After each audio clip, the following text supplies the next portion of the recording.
escribir sobre Gustavo Bravo Figueroa, he caído en la cuenta de lo difícil que resulta hablar de un amigo entrañable.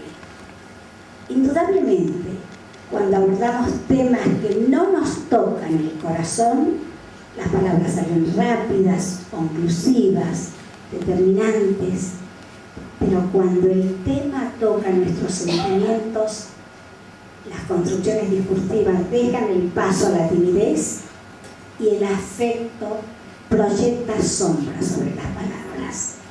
Y es lo que me sucede. El nombre de Gustavo Bravo Figueroa me remonta a casi 5 décadas atrás. Me traslada al mes de octubre del año 1965.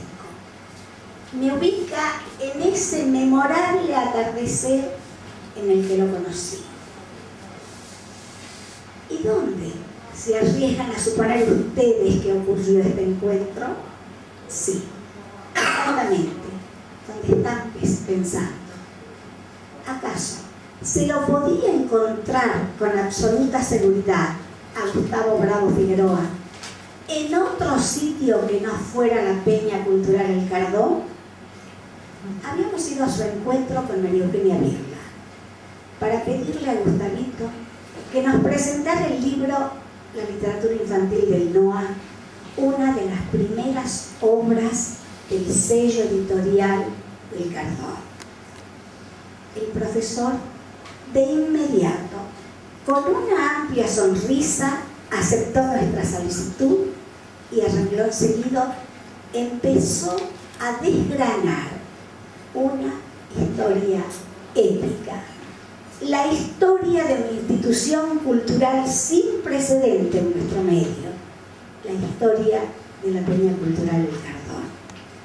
Y así, casi como acariciando sucesos, Gustavo empezó recordando a un grupo de destacados jóvenes que, unidos por la común inquietud de promover acciones culturales en sus diferentes formas de expresión, lograron el día 5 de diciembre de 1947 constituir una entidad de carácter artístico-cultural que adoptó, como se sabe, Peña Cultural El Cardón.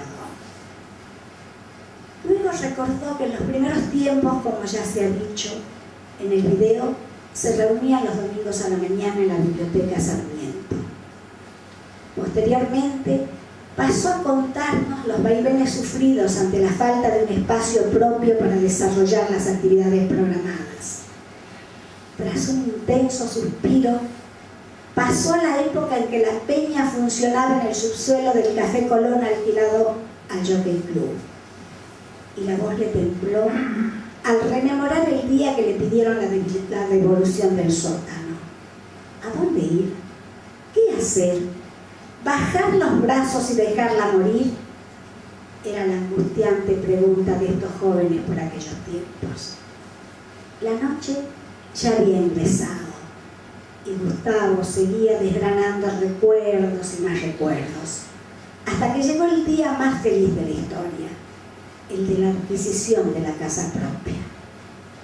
El caso es que mientras Gustavo hablaba, los jazmines de la casa de las Heras 50 sonreían. Las paredes, con sus 200 años a cuesta, se iluminaban. Y una estrella le susurraba al aljibe lo que ese aljibe ya sabía. Que esa casa era uno de los edificios más antiguos de San Miguel de Tucumán. Que allí se iba a reunir el Congreso que declaró nuestra independencia, pero que se la cambió en razón de que era chica para albergar a los congresales.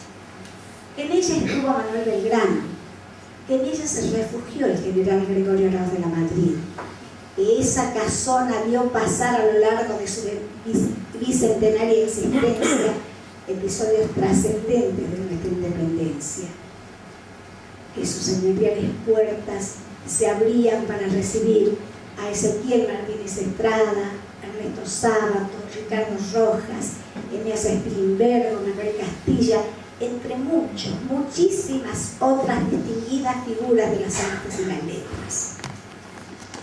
Pues bien, como dije inicialmente, ha pasado ya alrededor de medio siglo desde aquel primer encuentro generador de una gran amistad. Y desde ese entonces vuelvo a ver su cara sonriente, vuelvo a escuchar su voz amiga y paciente, los estallidos de su risa. Lo veo de nuevo escuchando con atención, con las gafas caídas hacia adelante y la nariz vuelta hacia arriba como queriendo ventear la verdad y los sofismas. Lo vuelvo a ver escribiendo en las páginas de su cuadernito de notas.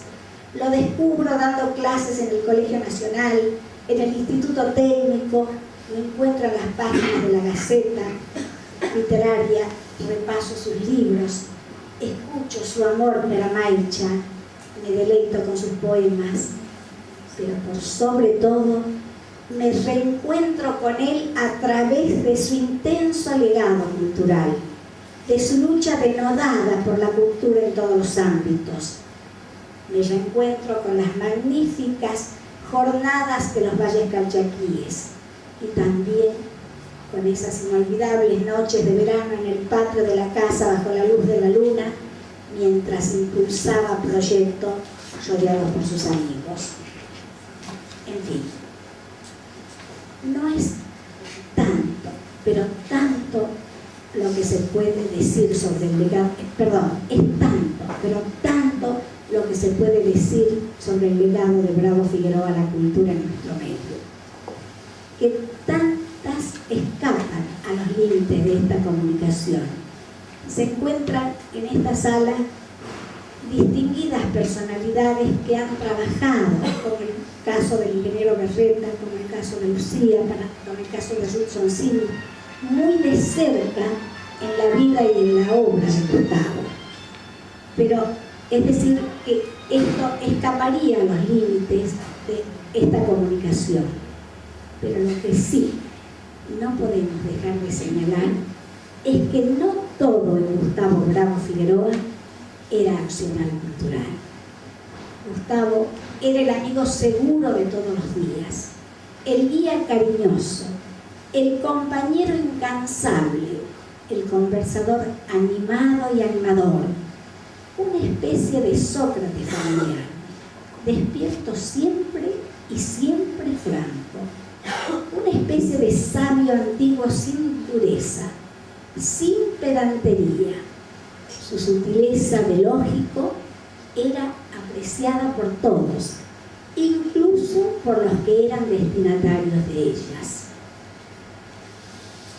Gustavo está en nuestra memoria, está a través de su profunda bondad, de su generosidad sencilla, de su cordialidad sincera, de su viveza de ingenio siempre alerta, su amor inclaudicable por su esposa y su gran cultura universal lo marcan de cuerpo entero. Pero Gustavo, antes que nada, era uno de esos hombres que se van haciendo cada vez más raros en nuestro medio. Tenía personalidad, era él, en medio de un enjambre de ambiciosos y tramposos, entre un rebaño de gente que busca únicamente escalar sin escalas y que se sirven hasta de la cultura para menesteres porcinos, en medio de un cortejo sin banderas, de copias y de imitaciones, en medio de un mundo en el que el amor desinteresado por las cosas más altas pareciera que se van perdiendo, Gustavo resultaba un personaje extraordinariamente poético. Era el hombre que vivía para el espíritu, para el pensamiento, para la cultura. Era el hombre sin rencor, sin proyectos de galardones, sin apetencias de dinero, anhelante solo de conocer más y brindarse más. Era el hombre que recorría el mundo en busca de manifestaciones artísticas y en busca de amigos. En síntesis, Gustavo Bravo Figueroa era el hombre que merece permanente recordación y honras. Hasta siempre, querido amigo.